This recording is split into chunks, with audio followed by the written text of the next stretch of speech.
Hello, welcome to EsperLuxe. My name is Marco from Swiss Watch. I'm taking over the YouTube channel today, here exclusively in Geneva, Switzerland, actually. And next to me is somebody who is very known on this channel, and probably many of you own an URWERK watch already, Martin Frei, the co-founder from URWERK, the head of design, the guy who basically comes up with these crazy ideas. Right? That's how it is, absolutely. So welcome, Martin, to the show. Hello, guys. We're going to take a look at the new watch today, but also we're going to talk about URWERK in general. What's for you, let's say, because you're so, of course, involved from the very start of it, what's the philosophy behind, how you design the watches, and how do you get inspired by it, or by what do you get inspired? Yeah, that's a big question, actually. But with URWERK, of course, as you hear it already a bit in the name, with the Ur, the source, the beginning of things, going to the original point. We get the inspiration, of course, from the source, and that's where the time beats, right? Yeah. It has to be an experiment. When you do something, we want to find out something. That's actually the reason why we do it. It's like an art project, URWERK. Yeah. So you're actually participating in this art project that you are, already are busy with, for the last almost like 25 years now. Philosophy, I'd say you create something. It's research, Yeah. You want to get an answer on something when you create something, and that's what we're in for.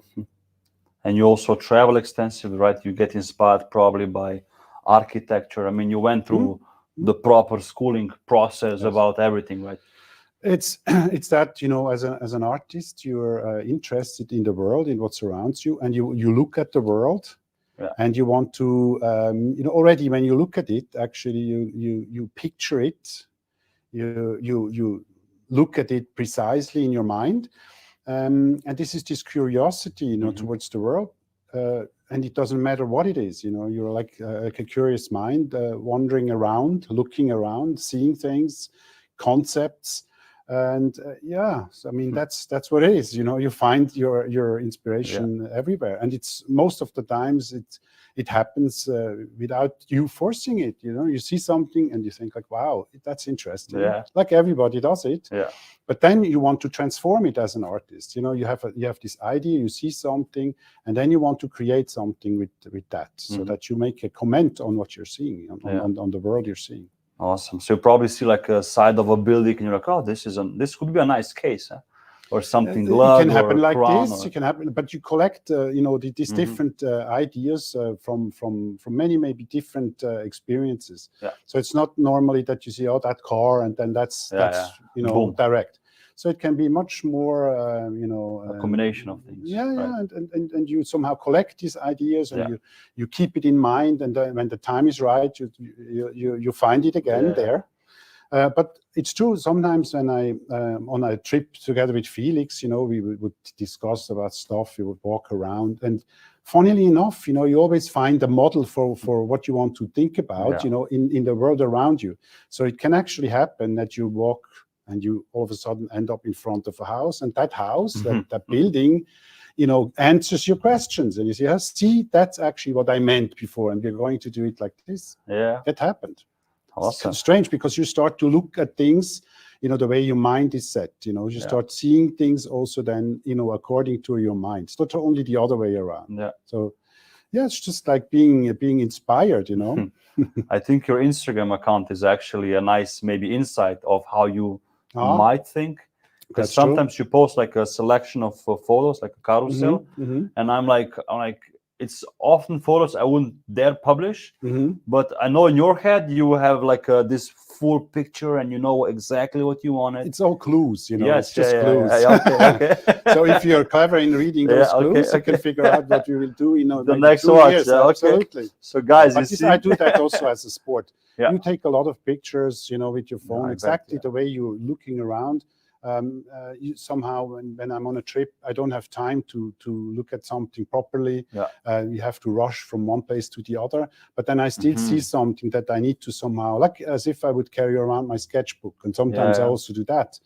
But then you take a picture because this is something you want to keep in mind, and then later on you can look at it. You know, so when you take a lot of pictures, like everybody does, you know, sometimes you want to somehow think about those pictures, and that's for me is this Instagram, you know, channel that actually allows me to do that. And so I can bring in a bit more, you know, what interests me next to the watches only. I understand people when they look, you know, up watches in the Instagram, they find, you know, the channels that that gives them exactly what they want. So you look at the pictures of the watch, and that's your interest. But if you like, you know, and that's why it's not called URWERK, you know, if you like, you know, to see a bit, you know, where maybe the inspirations can come from, or so, or like other things that I find cool. For sure, you can find it there for sure.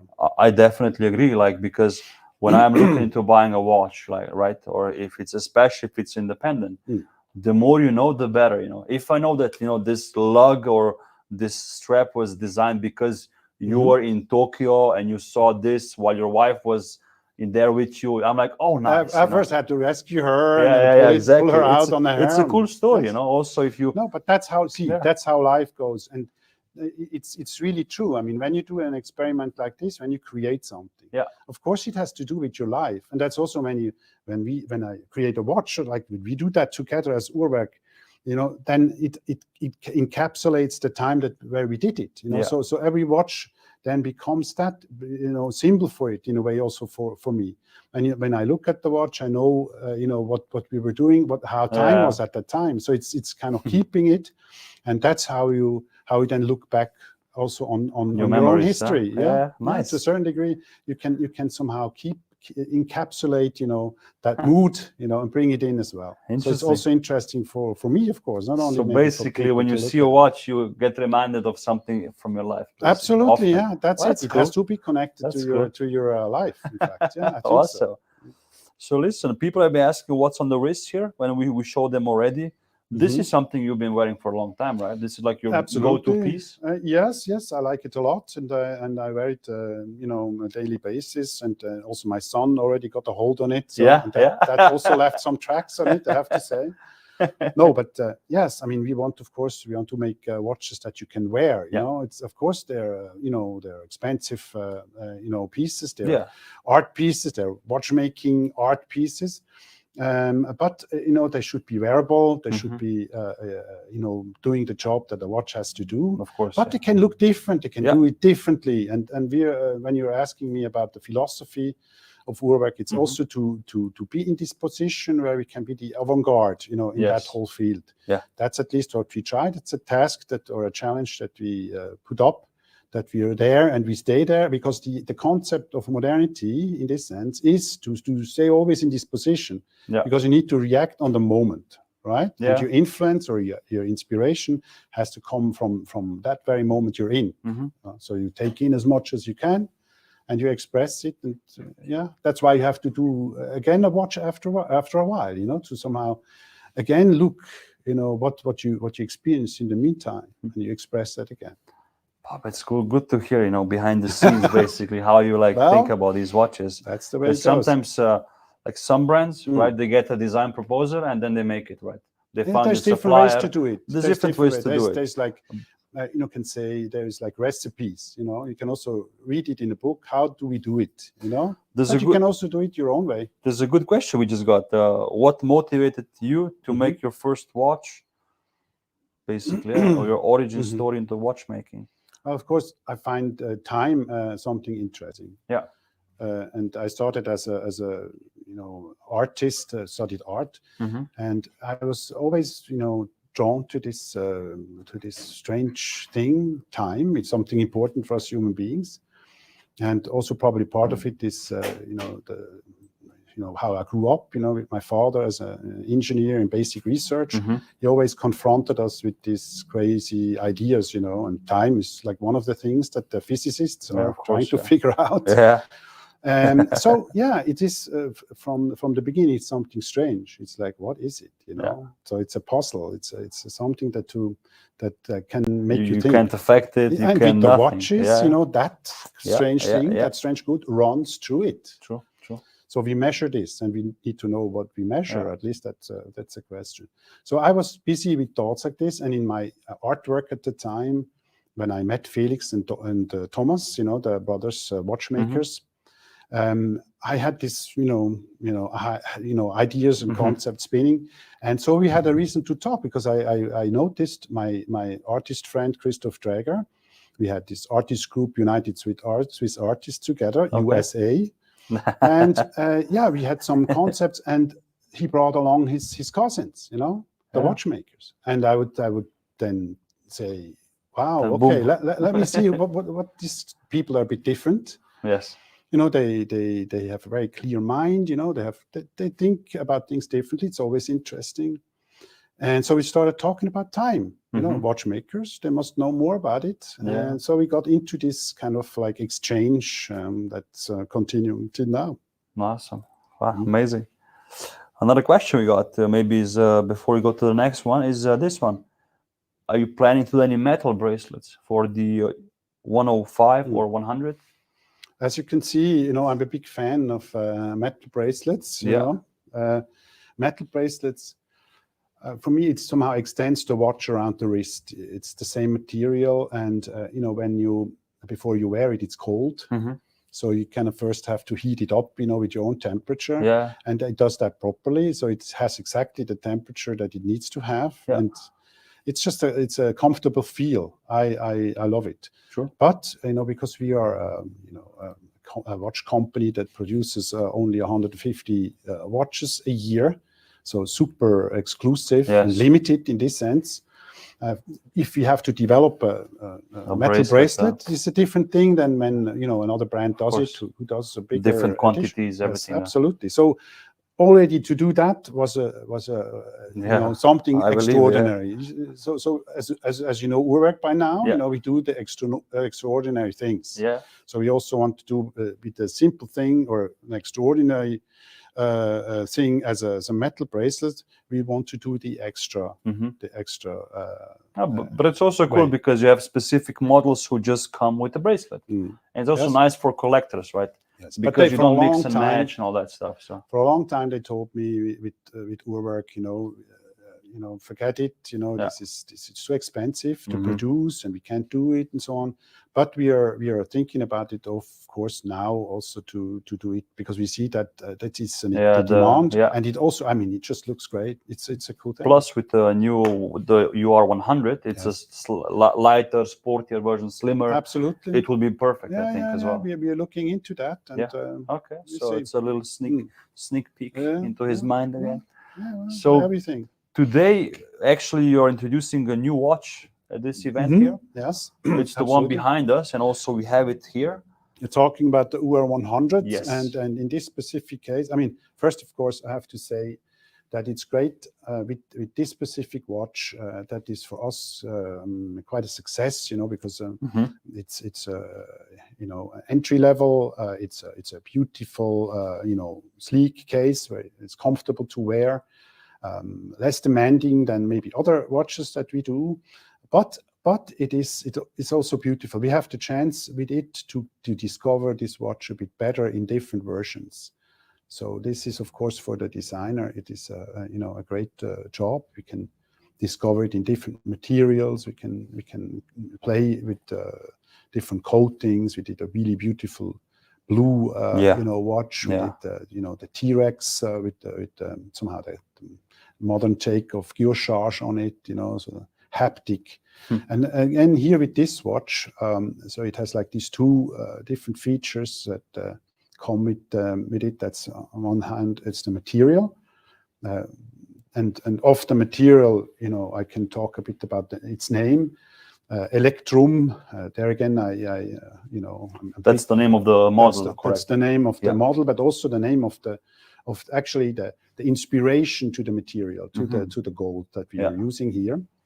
Electrum is an ancient name. The ancient Greeks, they actually found an alloy. Okay. And they didn't know at the time that's an alloy. They just found the material, and for them it was a metal like gold or silver. But in fact, it's alloyed by nature. So you can actually find it already as an alloy, which is strange. So these two elements, together, you know. Exist. And they saw that it has this slightly paler yellow color. Yeah.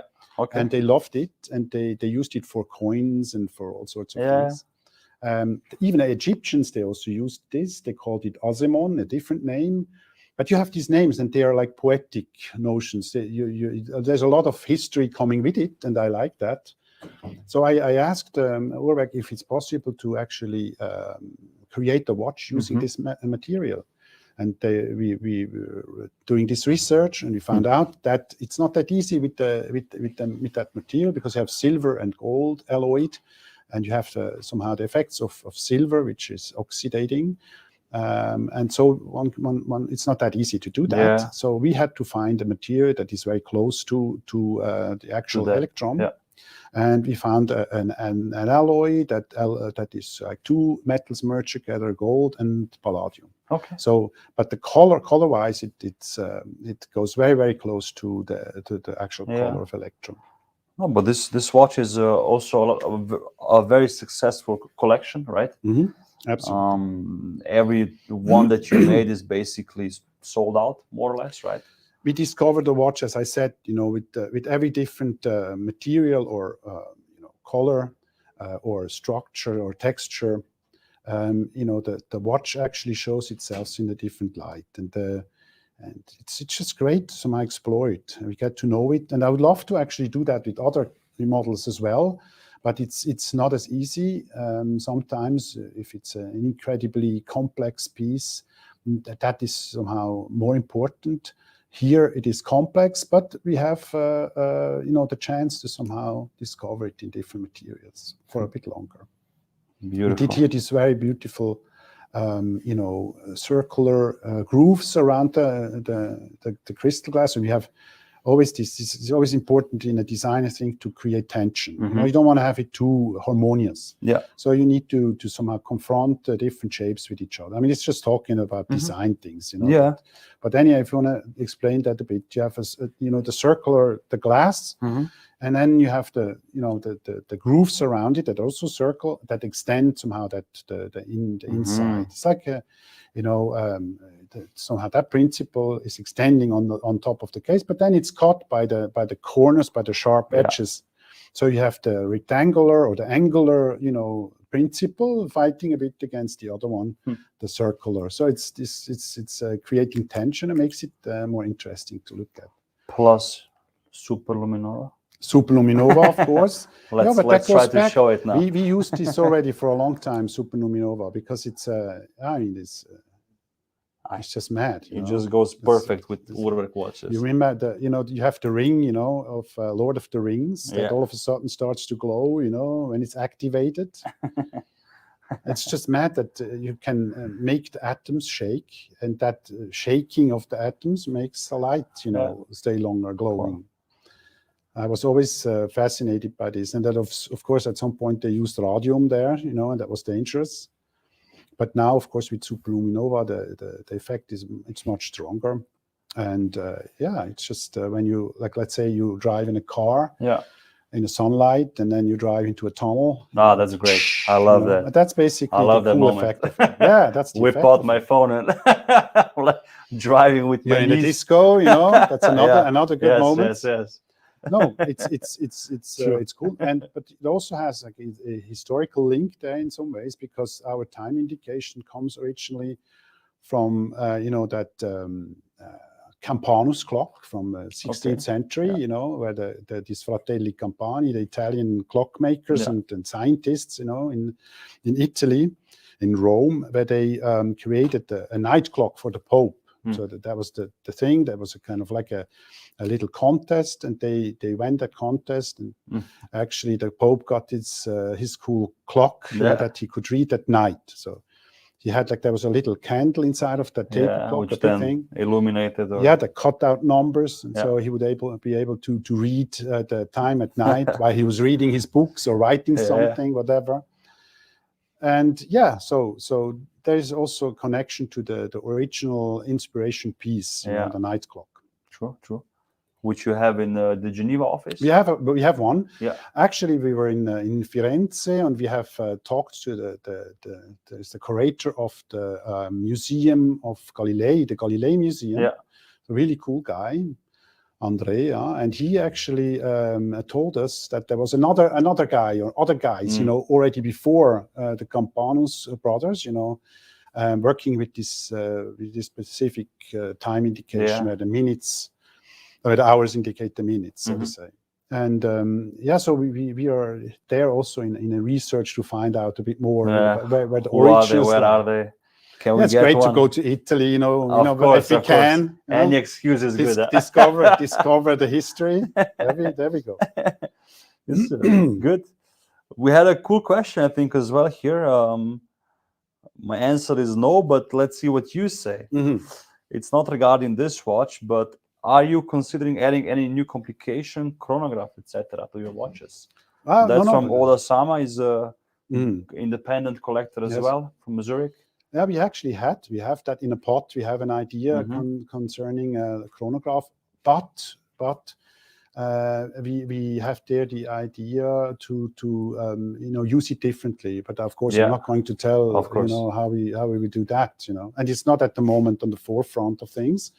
But yeah, I mean, chronograph is a cool function, a cool thing. And mechanically, it's amazing to look interesting. at. Especially if you do it like in-house, like a completely new movement. Absolutely. But no, there's many ways to go. Yeah, for sure.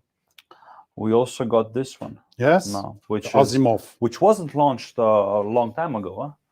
No, very a short while ago. Absolutely, it's the latest rendition of our UR-220. So the following, let's say, cut. And you have my 210 here. Yeah, let's compare this now side by side. Next to each other. When you look at it from the front, you don't see a big difference. But when you look at it from the side, you see that you know, here the case is slightly changed. It's actually parallel. So you have a spherical shape on top, and underneath, you know, ergonomically, you have a round shape. Like when you look at this watch here. You know, it's also a sphere underneath, so it's slightly different. This is more comfortable. Here I see it's also slightly curved, like you said. Absolutely. So there's a bit of a change also on the case, but the more important change, of course, is inside. It's not an automatic watch, hand-wound watch. It has a cool power reserve. If you look on the front side, it has like these two power reserves. Every power reserve is a day. On the side, so they kind of like, you know, it's like a stafette, like you know, it's cool when one is over, the next starts. So it's kind of cool, like the two wings of the bird. Yeah, it's like our falcon, you know, here that flies. Yeah, all about loom as well, huh? Absolutely. we did these cubes. Try to loom this one up, because there's a solid superluminova, you know, like a 3D body there, you know, the cube, our satellite. So of course it's glowing much stronger, you know, when you have the whole part, you know, made out of that material. So it's not just a thin layer or a paint or so. It's actually the whole thing is like true and true. Yeah, plus the color here. I mean, these are for me URWERK colors. Like it's the wasp yellow, you know, the attack yellow, and the strap is nice as well. Huh? Yes, something also with this watch with the stitching, you know, that goes with the cubes. Super comfortable. Yeah, and we call it Asimov. I mean, Asimov, of course, a cool, you know, Russian science fiction writer that we love, you know, for his utopic, you know, ideas. Very good. And more and more collectors want to wear watches which are just comfortable, you know. Yeah. So it makes complete sense that's to have, of course, an important part. That this is out of carbon. It's much lighter than the steel version that I'm wearing here, and it's just also together with the rubber strap, if one can call it like this. It's a very elaborate, you know, rubber strap. Oh, this is great.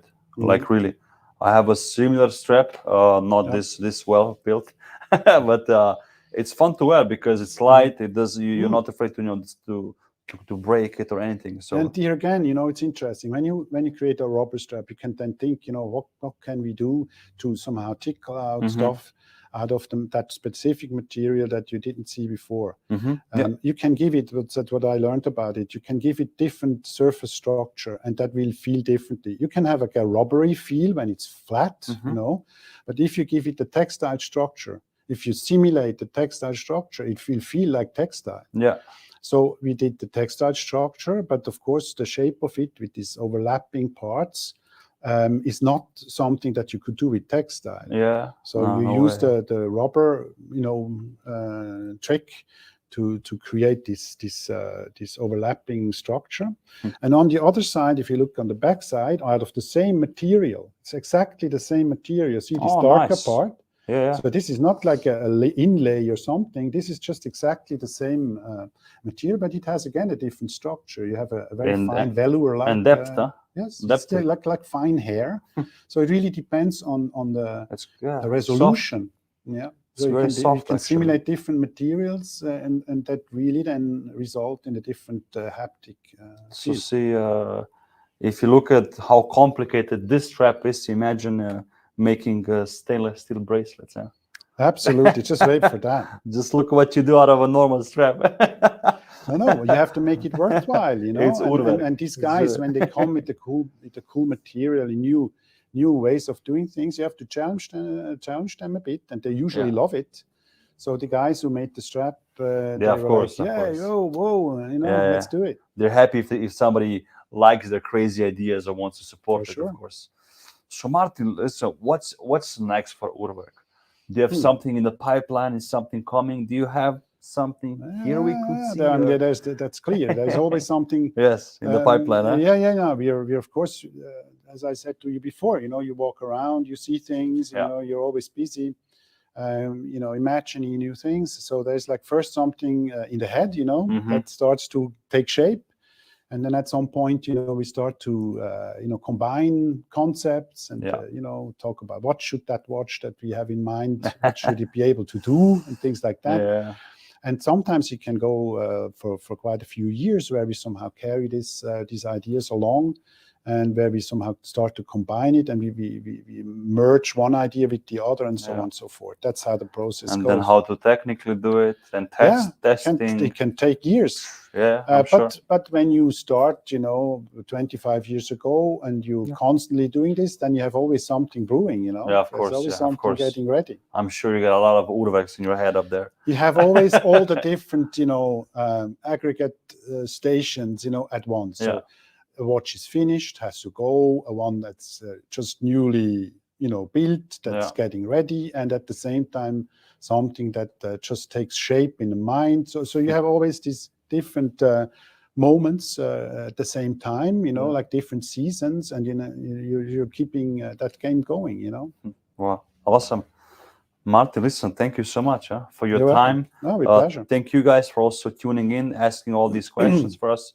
Of course, I have to say that.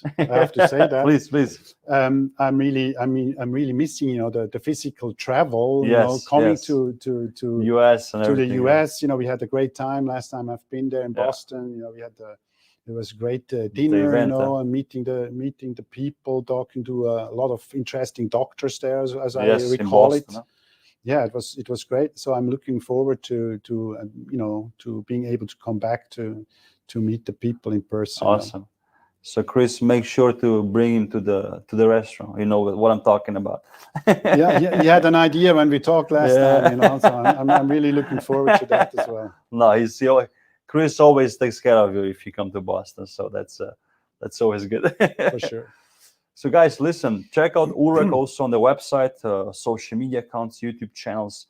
Sometimes you drop teasers, usually on the YouTube, right? And Instagram, plus EsperLuxe.com, of course, as well, for all the novelties. And if you want to inquire about a watch, reach out to Chris, right, at EsperLuxe, not me, or Swiss Watch if you want a second opinion, maybe. And that's about it. We'll continue live streaming on Friday, so tune in then, and we'll announce also the brand so you guys know when to tune in and who's going to be where. And yeah, let's go enjoy Geneva Watch Days, Martin, and let's meet some cool people. Huh? Absolutely, that's what we're going to do. Thank you guys for watching, and see you soon. So long.